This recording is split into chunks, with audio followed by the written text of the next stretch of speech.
Bon, la liberté de la presse, c'est le fait que le gouvernement laisse une latitude aux hommes de la presse de diffuser des informations qui partent dans les normes de l'éthique et de la déontologie du journaliste sans censure ou bien sans qu'il ne soit pas poursuivi, arrêté ou poursuivi, arrêté pour des informations ou bien pour des opinions émises par les journalistes. Ça aide. D'abord, vous allez vous rendre compte que nous sommes dans un pays démocratique.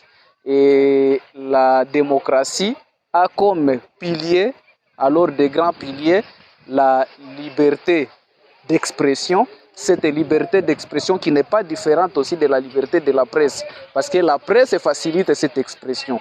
La presse offre aux citoyens congolais, bien que le journaliste ait sa façon de s'exprimer, mais les journalistes aussi donnent à la population un canal ou bien des canaux de communication qui constituent à la fois la liberté de la presse et la liberté d'expression.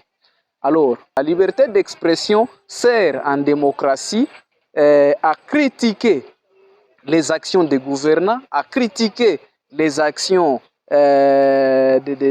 du pouvoir, hein, d'une manière à mener le pouvoir à accomplir sa mission vis-à-vis à sa population. Vous allez vous souvenir que la démocratie, c'est le pouvoir du peuple par le peuple pour le peuple.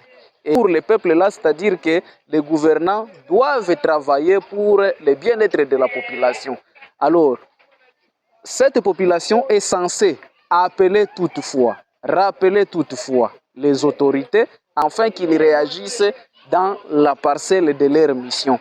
Alors, pour certains gouvernements, il met certains musulmans sur la liberté de la presse, sur la liberté de s'exprimer, pour que la population ne puisse pas rappeler. C'est ainsi que à cette journée qui va être célébrée le 3 mai en République démocratique du Congo, nous allons signaler des avancées dans la liberté d'expression et dans la liberté de la presse parce que nous n'avons jamais vu un journaliste être arrêté.